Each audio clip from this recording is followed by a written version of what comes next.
അസ്സലാമു അലൈക്കും വറഹ്മത്തുള്ളാഹി വബറകാതുഹു.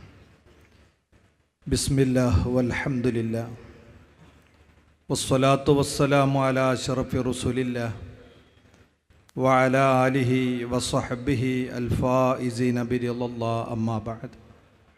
ഫഅഊദു ബില്ലാഹി മിനശ് ശൈത്വാനിർ റജീം. ബിസ്മില്ലാഹിർ റഹ്മാനിർ റഹീം.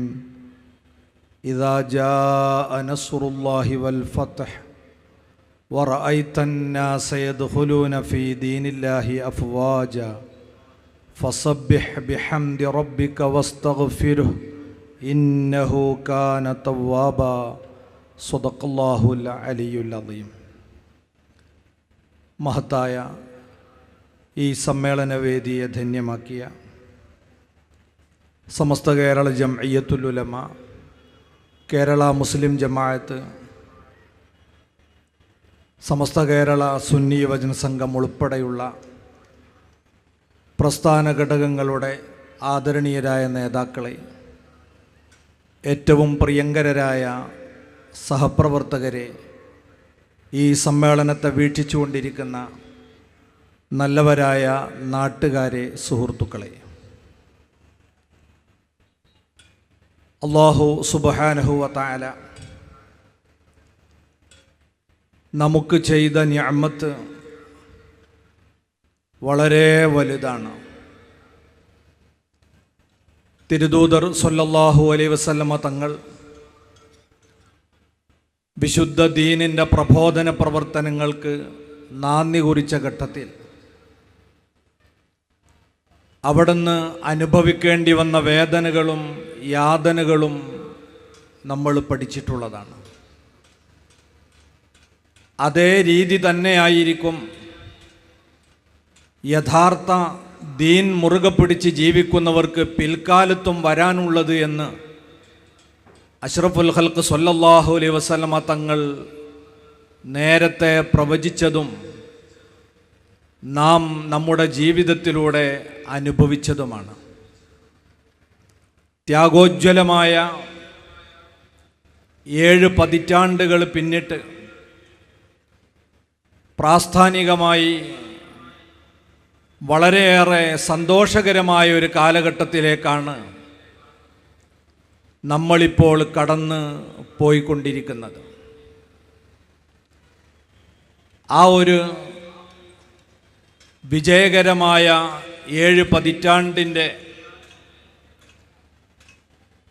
സന്തോഷം പങ്കിടുന്നതോടൊപ്പം സർവശക്തനായ അള്ളാഹുവിനെ കൂടുതൽ സ്തുതിച്ച് അവൻ ചെയ്തു തന്നെ നിഅമത്തുകൾക്ക് കൂടുതലായി നന്ദി പ്രകടിപ്പിച്ചുകൊണ്ട് മുന്നോട്ട് പോകാൻ പ്രതിജ്ഞയെടുക്കേണ്ട സന്ദർഭമാണിത്. 1920 കാലഘട്ടം കേരളീയ മുസ്ലിങ്ങളെ സംബന്ധിച്ചിടത്തോളം അരക്ഷിതാവസ്ഥ നിലനിന്ന ഒരു കാലമാണ്. പ്രവാചക പ്രഭു മുഹമ്മദ് മുസ്തഫ സ്വല്ലല്ലാഹു അലൈഹി വസല്ലം തങ്ങളെ കാലഘട്ടത്തിൽ തന്നെ വിശുദ്ധ ഇസ്ലാം കേരളത്തിൽ എത്തിച്ചേർന്നെങ്കിൽ കേരളത്തിൻ്റെ എല്ലാവിധ പുരോഗതിയിലും സജീവ പങ്കാളിത്തം വഹിച്ചുകൊണ്ട് കേരളീയ സമൂഹത്തിൻ്റെ എല്ലാ കാര്യങ്ങളിലും മുൻപന്തിയിൽ നിന്നുകൊണ്ട് തന്നെയായിരുന്നു മുസ്ലിം ഉമ്മത്ത് മുന്നോട്ട് പോയിക്കൊണ്ടിരുന്നത്. ഭരണരംഗത്ത് വലിയ പങ്കാളിത്തം മുസ്ലിം സമുദായത്തിനുണ്ടായിരുന്നു. കണ്ണൂർ അറക്കൽ കേന്ദ്രീകരിച്ച് ഒരു മുസ്ലിം ഭരണ കുടുംബം തന്നെ ഇവിടെ നിലനിന്നിരുന്നു. ചേരമാൻ പെരുമാളിൻ്റെയും അനന്തരന്മാരുടെയും ഭരണ സംവിധാനത്തിൻ്റെ ഭാഗമായും അവരുടെ നാവിക സൈന്യങ്ങളുടെ നേതൃത്വം ഏറ്റെടുത്തും പ്രവർത്തിച്ചിരുന്നത് മുസ്ലിമീങ്ങളായിരുന്നു. സാമ്പത്തികമായി നമ്മുടെ നാടിന് വലിയ സംഭാവനകൾ ആ കാലഘട്ടത്തിൽ മുസ്ലിങ്ങൾ ചെയ്തിട്ടുണ്ട്. കടൽ മാർഗമായി സ്വീകരിച്ചുള്ള വാണിജ്യത്തിൻ്റെ കുത്തക തന്നെ മുസ്ലിമീങ്ങളുടെ കൈകളിലായിരുന്നു. സാമ്പത്തികമായും രാഷ്ട്രീയമായും സാമൂഹികമായും വളരെ ഔന്നത്യത്തിൽ നിലകൊണ്ടിരുന്ന ഒരു പോയ കാലം നമുക്കെല്ലാം അനുസ്മരിക്കാനുണ്ടെങ്കിൽ ബ്രിട്ടീഷുകാരുടെ മലബാറിലേക്കുള്ള വരവോടുകൂടെയാണ് മുസ്ലിം സമുദായത്തിൻ്റെ പതിതാപകരമായ കാലഘട്ടം ആരംഭിക്കുന്നത്. അവരെ ഈ നാട്ടിൽ നിന്ന് ആട്ടിയോടിക്കുന്നതിനു വേണ്ടി അവരുടെ വിദ്യാഭ്യാസവും തൊഴിലും എല്ലാം മാറ്റിവെച്ചുകൊണ്ട് സ്വാതന്ത്ര്യ സമരത്തിൻ്റെ തീച്ചൂളയിലേക്ക് ഈ സമുദായം എടുത്തു ചാടിയപ്പോൾ സ്വാഭാവികമായും ഒരുപാട് പ്രതിസന്ധികൾ നമ്മൾ അഭിമുഖീകരിക്കേണ്ടി വന്നു. എല്ലാ രംഗത്തും മുൻനിരയിലുണ്ടായിരുന്ന മുസ്ലിമീങ്ങൾ പിന്നാക്ക വിഭാഗം എന്ന് വിളിക്കപ്പെടുന്ന സാഹചര്യത്തിലേക്ക് അങ്ങനെയാണ് കടന്നു പോകുന്നത്. 1920-കൾക്ക് മുമ്പ് മലബാറിൽ നടന്നിട്ടുള്ള വിപുലമായ സ്വാതന്ത്ര്യ സമരം അതിക്രൂരമായി അടിച്ചമർത്തപ്പെടുകയും പതിനായിരങ്ങളെ കൊല ചെയ്യപ്പെടുകയും പലരെയും അന്തമാനിലേക്കും മറ്റും നാടുകടത്തപ്പെടുകയും ചെയ്തപ്പോൾ ആയിരക്കണക്കായ വിധവകളും അനാഥകളും മുസ്ലിം ഉമ്മത്തിൻ്റെ മുമ്പിൽ ഒരു വലിയ ചോദ്യചിഹ്നമായി അവശേഷിച്ചു. ആരാധനാലയങ്ങൾ നശിപ്പിക്കപ്പെടുകയും കൃഷിഭൂമികൾ കണ്ടുകെട്ടുകയും ചെയ്തതിൻ്റെ പേരിൽ സാമ്പത്തികമായ വലിയ തകർച്ച നേരിട്ടു. ആ ഒരു ഘട്ടത്തിൽ തന്നെയാണ് മുസ്ലിം സമുദായത്തിലേക്ക് ആശയപരമായ ഭിന്നിപ്പ് കൂടി പ്രസരിപ്പിക്കുന്നതിനു വേണ്ടി അറബ് ലോകത്ത് ഇസ്ലാമിക ഖിലാഫത്തിനെ നശിപ്പിക്കാനും പിളർത്താനും ബ്രിട്ടീഷ് സർക്കാർ കൂട്ടുപിടിച്ച വഹാബിസം എന്ന് പറയുന്ന ആശയത്തെ കേരളത്തിലേക്ക് കൊണ്ടുവന്ന് ഒരേ സമയം രാഷ്ട്രീയമായും സാമ്പത്തികമായും വിശ്വാസപരമായും മുസ്ലിം ഉമ്മത്ത് വെല്ലുവിളി നേരിട്ടപ്പോൾ സമുദായത്തെ സമുദ്ധരിക്കാൻ എന്തുണ്ട് മാർഗം എന്ന് ആലോചിച്ചുകൊണ്ടാണ് 1926 സമസ്ത കേരള ജംഇയ്യത്തുൽ ഉലമ രൂപീകരിക്കപ്പെടുന്നത്. ഈ രണ്ട് സാഹചര്യങ്ങളെയും ആശയപരമായി സമുദായം അനുഭവിച്ചുകൊണ്ടിരിക്കുന്ന വെല്ലുവിളികളെ നേരിടാനും രാഷ്ട്രീയമായി അഭിമുഖീകരിക്കുന്ന പ്രശ്നങ്ങൾക്ക് പരിഹാരം കാണാനും പണ്ഡിതന്മാർ സംഘടിതമായി മുന്നോട്ട് വന്നപ്പോൾ ആ മഹത്തായ ആദർശ പ്രസ്ഥാനത്തിൻ്റെ ആശയങ്ങളെ പ്രയോഗവൽക്കരിക്കുന്നതിന് വേണ്ടിയാണ് 70 വർഷങ്ങൾക്ക് മുമ്പ് 1954 SYS അഥവാ സമസ്ത കേരള സുന്നി യുവജന സംഘം എന്ന ഈ പ്രസ്ഥാനത്തിന് നമ്മുടെ പൂർവകാല നേതൃത്വം രൂപം നൽകുന്നത്. എന്തിനു വേണ്ടിയാണോ സമസ്ത കേരള ജംഇയ്യത്തുൽ ഉലമ SYSനെ രൂപീകരിച്ചത്, ആ ലക്ഷ്യം സാക്ഷാത്കരിക്കുന്നതിൽ ബഹുദൂരം മുന്നോട്ടു പോകാൻ നമുക്ക് സാധിച്ചു എന്നതാണ് ഈ പ്രസ്ഥാനത്തിൻ്റെ ഫത്ഹായി വിജയമായി നമുക്ക് സന്തോഷത്തോടുകൂടെ ഓർക്കാനുള്ള ഒന്നാമത്തെ കാര്യം. മഹാന്മാർ ആഗ്രഹിച്ച വിധത്തിൽ ഈ പ്രസ്ഥാനത്തെ വഴി നടത്താൻ നമ്മളെ മുൻഗാമികളായ നേതാക്കന്മാർക്ക് സാധിച്ചു എന്നതാണ് നമ്മളേറെ സന്തോഷിപ്പിക്കുന്നത്. അന്ന് രൂപീകരിക്കപ്പെട്ട ഈ പ്രസ്ഥാനം ഇന്ന് 70 വർഷം പിന്നിടുമ്പോൾ അഭിമാനകരമായ ചരിത്രം തീർത്തുകൊണ്ടാണ് നമ്മൾ ഈ പ്ലാറ്റിനം ഇയർ ആഘോഷിച്ചു കൊണ്ടിരിക്കുന്നത്. മുസ്ലിം യുവതയുടെ മതഭൗതിക ജീവിതത്തിൻ്റെ വലിയ ഒരു ഇടപെടൽ നടത്താൻ ഈ സംഘത്തിന് തീർച്ചയായും സാധിച്ചിട്ടുണ്ട്. ആദർശബോധവും വിശ്വാസ ദൃഢതയുമുള്ള ഒരു വലിയ തലമുറയെ ഇവിടെ നിലനിർത്താൻ നമ്മളെ പ്രസ്ഥാനത്തിന് കഴിഞ്ഞിട്ടുണ്ട്. കർമ്മോത്സുകതയും സേവന സന്നദ്ധതയുമുള്ള 10,000-കണക്കായ ചെറുപ്പക്കാരെ ഈ പ്രസ്ഥാനത്തിന് വാർത്തെടുക്കാൻ സാധിച്ചിട്ടുണ്ട്. ധാർമ്മിക, വൈജ്ഞാനിക, സാമ്പത്തിക മേഖലകളിലെല്ലാം ഈ കഴിഞ്ഞ കാലങ്ങളിൽ അതിശക്തമായ ഇടപെടൽ നടത്താൻ നമുക്ക് കഴിഞ്ഞിട്ടുണ്ട്. വളരെ പതിതാപകരമായ ആ കാലഘട്ടത്തിൽ നിന്ന് പല സംസ്ഥാനങ്ങളും ഇപ്പോഴും വളരെയേറെ അപകടകരമായ രീതിയിൽ മുന്നോട്ട് പോകുമ്പോഴും കേരളീയ മുസ്ലിം സമൂഹത്തെ സന്തോഷകരമായ ഒരു സാഹചര്യത്തിലേക്ക് നയിച്ചതിൽ SYSൻ്റെ പ്രവർത്തനങ്ങൾക്ക് അനൽപമായ പങ്കുണ്ട് എന്നത് ചാരിതാർത്ഥ്യത്തോടെ നമുക്ക് അനുസ്മരിക്കാവുന്ന ഒരു കാര്യമാണ്. SYS മുന്നോട്ട് വച്ച സമന്വയ വിദ്യാഭ്യാസം എന്നത് കേരളത്തിലൊരു വലിയ വിപ്ലവം സൃഷ്ടിച്ചിരിക്കുകയാണ്. 1978 ആദ്യമായി സുന്നി യുവജന സംഘത്തിൻ്റെ ഒരു വലിയ സമ്മേളനം കോഴിക്കോട് മാനേഞ്ചർ മൈതാനിയിൽ സംഘടിപ്പിക്കപ്പെടുന്നത്. മർഹൂം ഇ.കെ. ഹസൻ മുസ്ലിയാർ നബ്ബറല്ലാഹു മർഖദ പ്രസിഡന്റായും സുൽത്താനുൽ ഉലമ എ.പി. ഉസ്താദ് ഹഫിളഹുല്ലാ വറഅ അവിടുന്ന് ജനറൽ സെക്രട്ടറിയുമായി സുന്നി യുവജന സംഘത്തെ നയിച്ചുകൊണ്ടിരിക്കുന്ന കാലഘട്ടത്തിലാണ് 78 ആ സമ്മേളനം നടക്കുന്നത്. ആ സമ്മേളനത്തിൽ വെച്ചുണ്ടായ 2 പ്രഖ്യാപനങ്ങൾ. ഒന്ന്, എല്ലാ മഹല്ലുകളിലും സുന്നി യുവജന സംഘത്തിൻ്റെ യൂണിറ്റുകൾ രൂപീകരിക്കുക.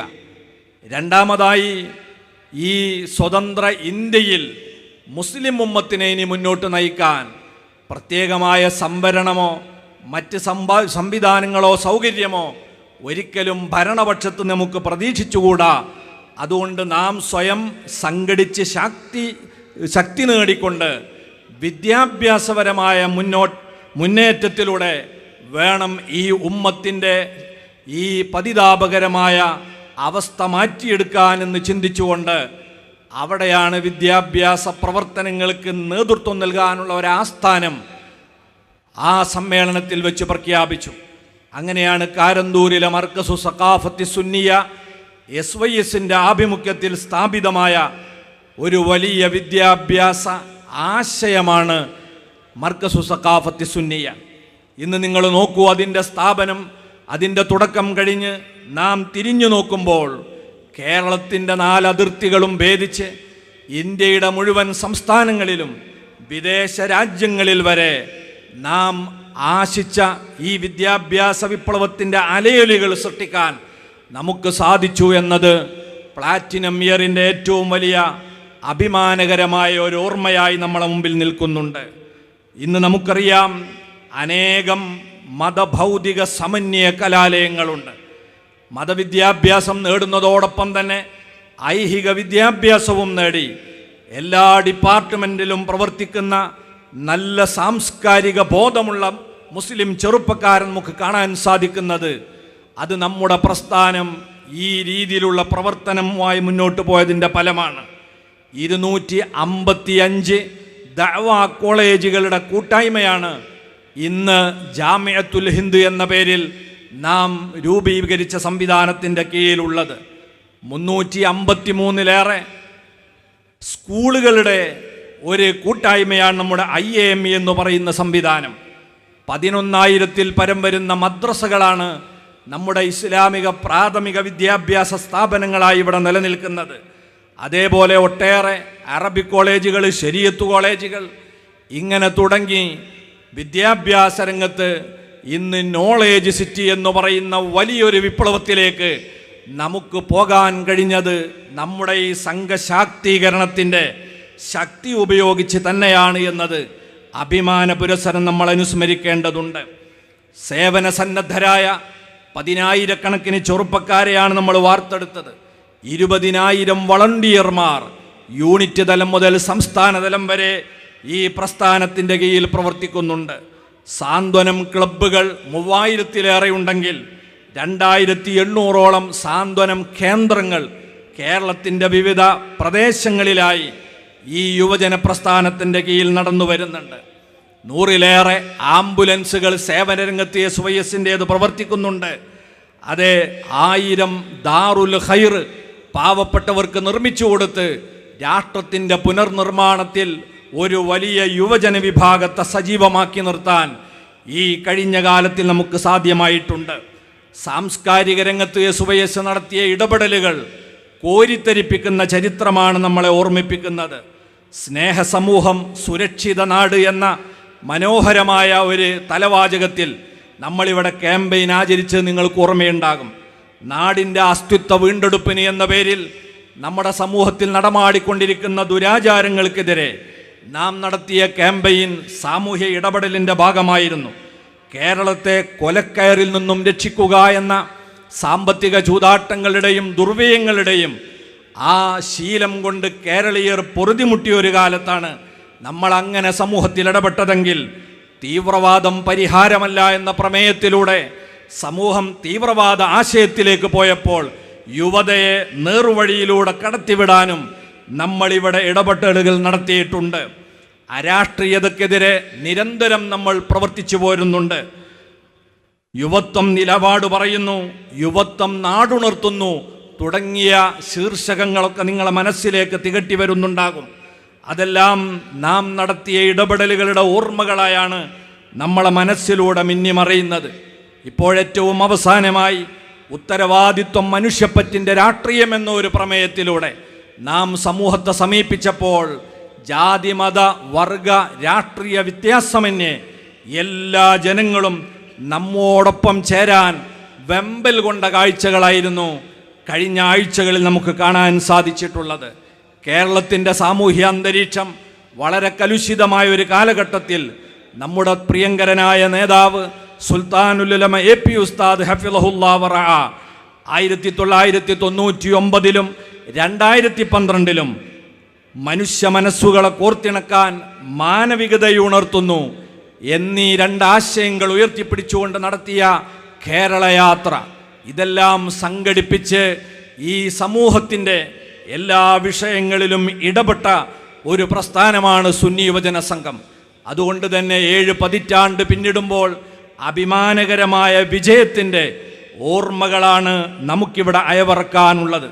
ഈ വിജയങ്ങളുടെ എല്ലാം പിന്നിൽ ഇതിൻ്റെ തുടക്കം മുതൽക്ക് ആരൊക്കെയാണോ ഇതിൻ്റെ ആശയം മുന്നോട്ട് കൊണ്ടുവന്നത്, അവിടം മുതൽക്ക് ഇന്നോളം നമ്മളെ മുൻഗാമികളായ ആളുകൾ ഇന്ന് നമ്മൾ അനുഭവിക്കുന്ന യാതൊരു സൗകര്യങ്ങളുമില്ലാതെ ഇന്നൊരു മീറ്റിംഗ് വിളിക്കാൻ നമ്മൾ ഉറങ്ങുന്ന റൂമിൽ നിന്ന് നിമിഷ നേരം കൊണ്ട് നമുക്ക് സാധിക്കുമെങ്കിൽ വീട് വിട്ടു പോകാതെ ആയിരങ്ങൾക്ക് ഒരേ സമയത്ത് യോഗം ചേരാൻ സാധിക്കുന്നുണ്ടെങ്കിൽ യാത്രക്ക് പോലും സൗകര്യങ്ങളില്ലാത്തൊരു കാലഘട്ടത്തിൽ ഈ പ്രസ്ഥാനത്തെ ഗ്രാമാന്തരങ്ങളിൽ നട്ടുപിടിപ്പിച്ച് വളർത്തിക്കൊണ്ടുവരാൻ വേണ്ടി ത്യാഗം ചെയ്ത അനേകം മനുഷ്യരെ ഈ വിജയത്തിൻ്റെ പിന്നിൽ നമ്മൾ അടിസ്ഥാനപരമായി പ്രവർത്തിച്ചതായി എന്നും ഓർക്കേണ്ടതുണ്ട്. എല്ലാ വിജയങ്ങളുടെ പിന്നിലും പാവപ്പെട്ട ഒരുപാട് ആളുകളുടെ കഠിനാധ്വാനങ്ങളുണ്ടാകും. അഷ്റഫുൽ ഖൽഖ് സ്വല്ലല്ലാഹു അലൈഹി വസല്ലം തങ്ങൾ മക്ക വിജയമായി വരുന്നത് കോരിത്തെരിപ്പിക്കുന്ന ഒരു ചരിത്രമായിട്ടാണ് നമ്മൾ വായിക്കുന്നതെങ്കിലും അതിനു മുമ്പ് കഴിഞ്ഞുപോയ 10-20ഓളം കൊല്ലക്കാലം പ്രവാചകരുടെ ജീവിതത്തിലെ എത്രയെത്ര വേദനകളുടെ കയ്പ് നീരുകൾ കുടിച്ചിറക്കിയ ഒരു കാലമായിരുന്നു നമുക്കറിയാം. സയ്യിദത്തുനാ ബീവി സുമയ്യ റളിയല്ലാഹു അൻഹ അവരുടെ ശരീരത്തിൻ്റെ നടുവിലേക്ക് അബൂജഹലിൻ്റെ കരാള കരം കൊണ്ടായിരുന്നു അയാൾ ആ സ്ഥൂലം കുത്തിയിറക്കിയതെങ്കിൽ അമ്മാർ ഇബ്നു യാസിർ റളിയല്ലാഹു അൻഹുവിനെ സുമയ്യ ബീവിയുടെ പുത്രനാണ് പഴുപ്പിച്ച് ഇരുമ്പിൻ്റെ കഷ്ണങ്ങൾ പഴുപ്പിച്ച് അതിൻ്റെ മേലെ മലർത്തിക്കിടത്തി നെഞ്ചത്ത് പാറക്കല്ല് കയറ്റി വെച്ചുകൊണ്ടാണ് പീഡിപ്പിക്കപ്പെട്ടതെങ്കിൽ ബിലാൽ ഇബ്നു റബാഹ് റളിയല്ലാഹു അൻഹുവിൻ്റെ നെഞ്ചിലേക്ക് വലിയ പാറ കയറ്റി വെച്ച് അവിടത്തെ പീഡിപ്പിച്ചിട്ടുണ്ടെങ്കിൽ ആ പീഡനങ്ങളുടെയും വേദനകളുടെയും ഒക്കെ ഫലമായിട്ടാണ് മക്കം ഫത്ഹ് സംഭവിച്ചതെങ്കിൽ അതേപോലുള്ള ചരിത്രം തന്നെയാണ് ഈ പ്രസ്ഥാനത്തിനും പറയാനും ഓർക്കാനുമുള്ളത്. ഇതിനു വേണ്ടി അധ്വാനിച്ച അനേകം ആളുകൾ കൊല ചെയ്യപ്പെട്ടിട്ടുണ്ട്, ഒരുപാട് ആളുകൾക്ക് അന്നം മുടക്കപ്പെട്ടിട്ടുണ്ട്, ജോലി നിഷേധിക്കപ്പെട്ടിട്ടുണ്ട്, പള്ളിയിൽ നിന്നും മദ്രസയിൽ നിന്നും ഇറക്കിവിടപ്പെട്ടിട്ടുണ്ട്. അതെ, ദർസുകൾ അടച്ചുപൂട്ടുകയും അവരെ മഹല്ല് തലങ്ങളിൽ നിന്ന് ബഹിഷ്കരിക്കുകയും ചെയ്തിട്ടുണ്ട്. ഒരുപാട് ആളുകളുടെ കണ്ണീരും അവരുടെ പ്രയാസവും ഏറ്റുവാങ്ങിക്കൊണ്ടാണ് നമ്മുടെ പ്രസ്ഥാനം വളർന്നിട്ടുള്ളത്. അതുകൊണ്ട് ഈ അഭിമാനകരമായ നിമിഷത്തിൽ നമുക്ക് ഏറ്റവും വലിയ കടപ്പാടുള്ളത് നമ്മുടെ മുൻഗാമികളായ, നമുക്ക് വേണ്ടി ഈ സൗകര്യങ്ങളൊക്കെ ഒരുക്കി തന്ന നമ്മളെ പൂർവികരോടാണ്. അവരുഴുതു മറിച്ചിട്ട ഭൂമിയിലാണ് നമ്മൾ കൃഷി ചെയ്യുന്നത് എന്ന ഓർമ്മ എല്ലാ സമയത്തും നമ്മുടെ പ്രവർത്തകന്മാർക്കുണ്ടായിരിക്കണം. ആ ത്യാഗമാണ് അവർ നമ്മളെ ഈ വിജയത്തിലേക്ക് നയിച്ചിട്ടുള്ളത്. അതുകൊണ്ട് തന്നെ അത്തരക്കാരെ എപ്പോഴും പരിഗണിക്കുകയും ശ്രദ്ധിക്കുകയും ചെയ്തുകൊണ്ടല്ലാതെ നമുക്ക് മുന്നോട്ട് പോകാൻ കഴിയില്ല. അഷ്റഫുൽ ഖൽഖ് സ്വല്ലല്ലാഹു അലൈഹി വസല്ലം തങ്ങളുടെ മാതൃക അതാണ്. മക്കം ഫത്ഹിൻ്റെ മുമ്പ് പീഡനമേറ്റ എല്ലാവർക്കും അർഹമായ പരിഗണനയും എല്ലാവിധത്തിലുള്ള അംഗീകാരവും തിരുദൂതർ സ്വല്ലല്ലാഹു അലൈഹി വസല്ലം തങ്ങൾ കൊടുത്തിട്ടുണ്ട്. മക്കം ഫത്ഹിൻ്റെ അന്ന് മദീനയിൽ നിന്ന് മക്കയിലേക്ക് കടന്നു വന്ന് എല്ലാവരും പ്രവാചകരുടെ മുമ്പിൽ പഞ്ചപുച്ഛമടക്കി കീഴടങ്ങി നിന്ന നേരത്ത് പരിശുദ്ധമായ കഅബ ഇസ്ലാമിൻ്റെ കീഴിലേക്ക് പരിപൂർണമായും കടന്നു വന്നപ്പോൾ ആ കഅബയുടെ മുകളിൽ കയറി വിശുദ്ധ വാങ്കൊലി മുഴക്കാൻ ഒരു നേതാവിനെ പരതുകയാണ് മുഹമ്മദുർ റസൂലുള്ളാഹി സ്വല്ലല്ലാഹു അലൈഹി വസല്ലമ. ഖുറൈശികളുടെ നേതാവായ സയ്യിദുന അബൂബക്കർ സിദ്ദീഖ് റളിയല്ലാഹു അൻഹു അവിടെ ഉണ്ട്, ഉമറുൽ ഫാറൂഖ് തങ്ങളുണ്ട്, ഉസ്മാൻ ബിൻ അഫ്ഫാൻ തങ്ങളുണ്ട്, അലി ഇബ്നു അബീ ത്വാലിബ് റളിയല്ലാഹു അൻഹു ഉണ്ട്. ഇങ്ങനെ പ്രഗത്ഭരായ ആളുകളൊക്കെ അവിടെ ഉണ്ടെങ്കിലും, മദീനയിലെ വലിയ വലിയ നേതാക്കൾ അൻസാരികൾ ഉണ്ടെങ്കിലും, ആ കൂട്ടത്തിൽ നിന്ന് സയ്യിദുന ബിലാൽ ബിൻ റബാഹ് റളിയല്ലാഹു അൻഹുവിനെയാണ് മുഹമ്മദ് മുസ്തഫ സ്വല്ലല്ലാഹു അലൈഹി വസല്ലം തങ്ങൾ അതിനുവേണ്ടി ക്ഷണിക്കുന്നത്. കഅബയുടെ മുകളിലേക്ക് വലിഞ്ഞു കയറി അവിടെ ഉയർന്നു നിന്നുകൊണ്ടതാ അഭിമാന പുരസ്സരം നേരത്തെ അശ്ഹദു അല്ലാ ഇലാഹ ഇല്ലല്ലാഹ് എന്ന് ഈ താഴ്വരയിൽ വെച്ച് ചൊല്ലിയതിൻ്റെ പേരിൽ പീഡിപ്പിക്കപ്പെട്ട ബിലാൽ റളിയല്ലാഹു അൻഹു ആ കഅബയുടെ മുകളിൽ കയറി അത്യുച്ചത്തിൽ വാങ്കുലി മുഴക്കിയപ്പോൾ പ്രകമ്പനം കൊള്ളുകയാണ് മക്ക അക്ഷരാർത്ഥത്തിൽ. പക്ഷേ അത് ഉൾക്കൊള്ളാനും സഹിക്കാനും പലർക്കും സാധിച്ചിരുന്നില്ല. ഖാലിദ് ബിൻ ഉസൈദ് എന്ന് പറയുന്ന വ്യക്തി ആ സമയത്ത് പറഞ്ഞൊരു വാക്കുണ്ട്, അൽഹംദുലില്ലാഹില്ലദി അക്രമ അബി ഫലം യശ്ഹദ് ഹാദൽ യൗം. എൻ്റെ പിതാവിനെ കഴിഞ്ഞ ദിവസം കൊണ്ടുപോയ ദൈവത്തെ ഞാൻ സ്തുതിക്കുകയാണ്. അദ്ദേഹത്തിന് ഈ രംഗം കാണേണ്ടി വന്നില്ലല്ലോ. അദ്ദേഹത്തിൻ്റെ വാപ്പ കഴിഞ്ഞ ദിവസം മരിച്ചിരിക്കുകയാണ് മക്കം ഫത്ഹിൻ്റെ തലേന്ന്. പക്ഷേ ഈ രംഗം വാപ്പാക്ക് കാണേണ്ടി വന്നില്ലല്ലോ. വാപ്പ വലിയ ഭാഗ്യവാനാണ്. ഞാനിത് കാണേണ്ടി വന്നല്ലോ. നമ്മളിവിടെ കൊടിയ പീഡനത്തിനേൽപ്പിച്ച ഒരാൾ ഇന്ന് ഈ വലിയൊരു ദൗത്യം നിർവഹിക്കുന്ന പദവിയിലേക്ക് ഉയർത്തപ്പെട്ടത് സഹിക്കാൻ കഴിയാതെ പറഞ്ഞുപോയ വാചകമാണത്. ഹാരിസ് ബിൻ ഹിഷാം എന്ന ആൾ അവിടെ നിന്ന് വിലപിച്ചതെന്താ?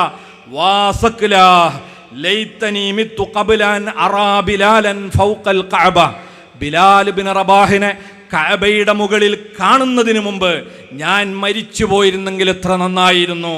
ഒരു കറുത്ത വർഗക്കാരനായ ആള് ഈ മഹനീയമായ ദൗത്യം നിർവഹിക്കുന്നത് ആ സാമൂഹ്യ ചുറ്റുപാടിൽ ചിന്തിക്കാൻ പോലും സാധിക്കുമായിരുന്നില്ല. അവിടെയാണ് നബി സല്ലല്ലാഹു അലൈഹി വസല്ലം തങ്ങൾ ദീനിനു വേണ്ടി കഠിനാധ്വാനം ചെയ്ത ആളുകൾക്ക് അർഹിക്കുന്ന പരിഗണന കൊടുക്കുന്നത് നമ്മൾ കാണുന്നത്. അതുകൊണ്ട് ആര് നമ്മളെ ഈ സുന്ദരമായ ആദർശ പ്രചാരണത്തിന് വിലങ്ങുതടിയായി പ്രവർത്തിച്ചിട്ടുണ്ടോ അവരൊന്നും ഒരിക്കലും നമ്മുടെ ശത്രുക്കളല്ല. എല്ലാവരും നമ്മുടെ പ്രബോധിതർ മാത്രമാണ്. നമുക്കിവിടെ ശത്രുക്കൾ എന്ന് പറയുന്നൊരു വിഭാഗമില്ല. നാം മനുഷ്യരുടെ നന്മയ്ക്ക് വേണ്ടി പ്രവർത്തിക്കുന്ന ഒരു സംഘമാണ്. നമുക്ക് എതിരാളികളില്ല, നമുക്ക് പ്രബോധിതരാണുള്ളത്. അതുകൊണ്ടാണല്ലോ മുഹമ്മദ് നബി സല്ലല്ലാഹു അലൈഹി വസല്ലം തങ്ങൾ മക്കം ഫത്ഹിന്റെ അന്ന് പ്രവാചകർ അവിടെ അണിനിരന്ന ഖുറൈശി നേതാക്കളോടായി ഒരു ചോദ്യം ചോദിച്ചു, എന്താണ് എന്നിൽ നിന്ന് നിങ്ങൾ പ്രതീക്ഷിക്കുന്ന പ്രതികാരം? ആ സമയത്ത് അവർ പറഞ്ഞ മറുപടി, അങ്ങ് മാന്യനായ മനുഷ്യനാണ്, മാന്യനായ മനുഷ്യൻ്റെ മകനുമാണ്. അതുകൊണ്ട് മാന്യമായ പ്രതികരണം മാത്രമേ അങ്ങിൽ നിന്ന് ഞങ്ങൾ പ്രതീക്ഷിക്കുന്നുള്ളൂ. ബീവി സുമയ്യ റളിയല്ലാഹു അൻഹയെ കുത്തിക്കൊല്ലുന്ന സമയത്ത് മാന്യത എന്ന പദം അവരെ നിഘണ്ടുവിൽ ഉണ്ടായിരുന്നില്ല. അമ്മാർ ഇബ്നു യാസിർ റളിയല്ലാഹുവിൻ്റെ ശരീരം ഇരുമ്പ് പഴുപ്പിച്ചു വെക്കുമ്പോൾ അവർക്ക് മാന്യത എന്ന വാക്ക് ഓർമ്മയുണ്ടായിരുന്നില്ല. മഹാനായ മുത്തുനബി തങ്ങളെയും കുടുംബത്തെയും 3 വർഷക്കാലം ഒരു ഗോതമ്പ് മണി പോലും കൊടുക്കാതെ ഉപരോധിച്ചു പട്ടിണിക്കിട്ട കാലഘട്ടത്തിൽ മാന്യത എന്ന പദം അവർക്ക് ഓർമ്മയുണ്ടായിരുന്നില്ല. ഇപ്പോഴിതാ നബിതങ്ങളിൽ നിന്ന് മാന്യത പ്രതീക്ഷിക്കുകയാണ്. നബി സല്ലല്ലാഹു അലൈഹി വസല്ലമക്ക് പ്രതികാരം ചെയ്യാൻ എല്ലാ കഴിവും സ്വാതന്ത്ര്യവും എല്ലാമുള്ള സന്ദർഭമാണ്. മുത്തുനബി പക വെച്ച് പുലർത്തിയില്ല. അവിടുന്ന് പറഞ്ഞു, ഇദ്ഹബൂ വ അൻതും മുത്തുലഖാ, നിങ്ങൾക്കെല്ലാവർക്കും പോകാം, നിങ്ങളെല്ലാവരും സ്വതന്ത്രരാണ്. എനിക്ക് നിങ്ങളോട് ഇന്ന് പറയാനുള്ളത്, എൻ്റെ ഇക്കാക്ക സയ്യിദുന യൂസുഫ് അലൈഹിസ്സലാത്തു വസ്സലാം തൻ്റെ ജ്യേഷ്ഠന്മാർ തന്നെ പീഡിപ്പിച്ച കാലഘട്ടമുണ്ടായിരുന്നു. അവസാനം അവരെല്ലാവരും തൻ്റെ മുമ്പിൽ ഒതുങ്ങിയപ്പോൾ അന്ന് പറഞ്ഞ ഒരു മറുപടിയുണ്ട്, ലാ തസ്രീബ അലൈക്കുമുൽ യൗം, ഇന്ന് നിങ്ങളോട് യാതൊരു പ്രതികാരവുമില്ല. എൻ്റെ പ്രിയപ്പെട്ട സഹപ്രവർത്തകരെ, നമ്മുടെയും ആദർശവും ആശയവും അതാണ്. നമുക്ക് ശത്രുക്കളില്ല. നമ്മുടെ ഈ മുന്നേറ്റത്തിന് വിലങ്ങുതടിയായി ഒരുപാട് കാലം നമുക്കെതിരെ പ്രവർത്തിച്ചവരുണ്ടാവാം. അവരോടൊന്നും ഒരു പകയും വെച്ച് പുലർത്താതെ എല്ലാവരോടും സ്നേഹത്തോടെ, അവരെല്ലാം നമ്മളെ കൂട്ടുകാരാണ്, നമ്മുടെ നാട്ടുകാരാണ് എന്ന ഒരു കാഴ്ചപ്പാടോടെയാണ് നമ്മൾ പ്രവർത്തിക്കുന്നത്. നമ്മളൊരു ഇസ്ലാമിക പ്രസ്ഥാനമാണ്. നബി സല്ലല്ലാഹു അലൈഹി വസല്ലം തങ്ങളെ വേദനിപ്പിച്ച ഒരുപാട് ആളുകൾ ഉണ്ടായിട്ടുണ്ട്. നബി തങ്ങൾക്ക് ഏറ്റവും വിഷമമുണ്ടാക്കുന്ന ഒന്നായിരുന്നു അവിടുത്തെ പ്രിയങ്കരനായ എളാപ്പ ഹംസത്തുൽ കർറാർ റളിയല്ലാഹു അൻഹുവിൻ്റെ വധം എന്ന് പറയുന്നത്. ആ കൊല ചെയ്യപ്പെട്ട പ്രിയപ്പെട്ട എളാപ്പയുടെ നെഞ്ചു പിളർത്തി അവിടുത്തെ കരളെടുത്ത് ചവച്ചു തുപ്പിയ ഒരു സ്ത്രീയാണല്ലോ ഹിന്ദ് ബിൻ ഉത്ബ എന്ന് പറയുന്നവർ. അവര് അബൂ സുഫിയാൻ റളിയല്ലാഹു അൻഹുവിൻ്റെ ഭാര്യയാണ്, ഉത്ബത്തിന്റെ മകളാണ്. ആ ഹിന്ദ് നബി തങ്ങളെ മുമ്പിൽ വന്ന് പരിശുദ്ധമായ ഇസ്ലാമിൻ്റെ ആശയം അംഗീകരിക്കാൻ വന്നതോടുകൂടി അള്ളാഹുവിൻ്റെ ഹബീബ് എല്ലാം വിസ്മരിച്ചുകൊണ്ട് അവിടത്തെ സ്വീകരിച്ചതാണ് നമ്മൾ ചരിത്രത്തിൽ കാണുന്നത്. അബൂജഹലിൻ്റെ പുത്രൻ ഇക്രിമയെ നമുക്കറിയാം. അവസാന നിമിഷം വരെ മക്കം ഫത്ഹിൻ്റെ അന്ന് പ്രതിരോധം സൃഷ്ടിക്കാൻ ചെറുപ്പക്കാരെ സംഘടിപ്പിച്ച് തെരുവിലേക്ക് ഇറങ്ങിയ ചെറുപ്പക്കാരനാണ് ഇക്രിമത്ത് ബിൻ അബീ ജഹൽ. അവസാനം മക്കം കീഴടക്കപ്പെട്ടപ്പോൾ നാട് വിട്ട് അദ്ദേഹം യമനിലേക്ക് ഓടിപ്പോകുകയാണ്. ആ സമയത്താണ് പ്രിയപ്പെട്ട നബി കരീം സല്ലല്ലാഹു അലൈഹി വസല്ലം തങ്ങളുടെ ഈ സ്നേഹത്തോടെയുള്ള പെരുമാറ്റം, ശത്രുക്കൾക്ക് മാപ്പ് നൽകിയ കഥ അദ്ദേഹത്തിൻ്റെ ഭാര്യ അറിയുന്നത്. ഭർത്താവിനെ തേടി പിന്നാലെ ചെന്ന് യമൻ്റെ ബോർഡറിൽ വെച്ച് ഇക്രിമയെ ഭാര്യ പിടികൂടുകയാണ്. എന്നിട്ട് പറയുന്നു, നിങ്ങൾ കരുതിയ ആളല്ല മുഹമ്മദ്, എല്ലാവർക്കും മാപ്പ് കൊടുത്തിരിക്കുകയാണ്. ആ ദർബാറിൽ നിങ്ങൾക്കും മാപ്പ് ലഭിക്കും, അതുകൊണ്ട് നിങ്ങൾ വരണമെന്ന് പറഞ്ഞ് ഇക്രിമയെ മക്കയിലേക്ക് തിരിച്ചു കൊണ്ടുവരുന്നൊരു രംഗമുണ്ട്. അഷ്റഫുൽ ഖൽഖ് സല്ലല്ലാഹു അലൈഹി വസല്ലം തങ്ങൾ ഇത് മുൻകൂട്ടി മനസ്സിലാക്കി സ്വഹാബത്തിനോടൊരു വാക്ക് പറഞ്ഞു, സ്വഹാബ സയഅതീകും ഇക്രിമ ഫലാ തസുബ്ബു അബാ. നാളെ ഇക്രിമ ഇവിടെ വരും, ആ സമയത്ത് നിങ്ങൾ ഇക്രിമയെ ചീത്ത പറയരുത് എന്ന് നബി സല്ലല്ലാഹു അലൈഹി വസല്ലം പറഞ്ഞില്ല. കാരണം അങ്ങനെ പറയേണ്ട ആവശ്യമില്ല, സ്വഹാബത്ത് അത് ചെയ്യില്ല.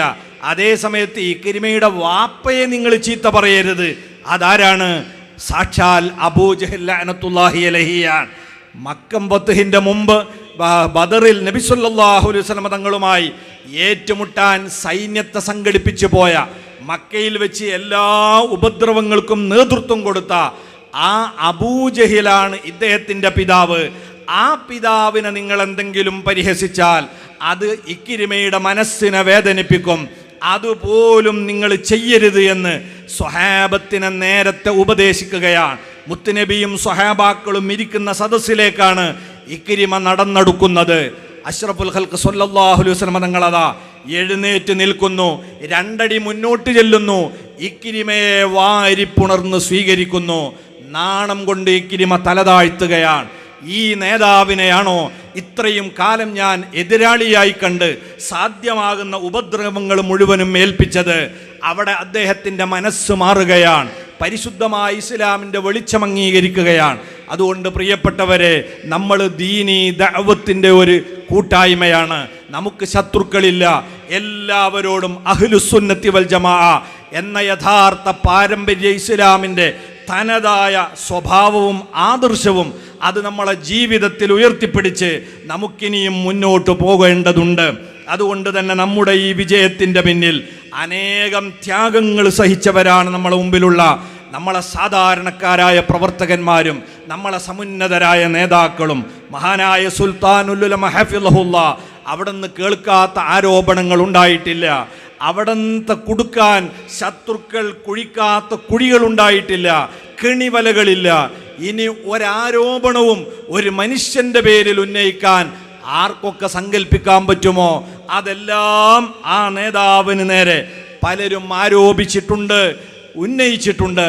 പക്ഷേ അതിനെയൊക്കെ ക്ഷമാപൂർവം നേരിട്ട് ഈ മഹത്തായ പാത ഇത് സത്യത്തിൻ്റെതാണെന്ന് അടിയുറച്ചു നിന്നുകൊണ്ട് ഒരണുവളവ് വ്യതിചലിക്കാതെ ആദർശധാരയിൽ ഉറച്ചു നിന്നതിൻ്റെ ഫലമാണ് ഇന്ന് നമ്മൾ അനുഭവിക്കുന്നതും ആസ്വദിക്കുന്നതും.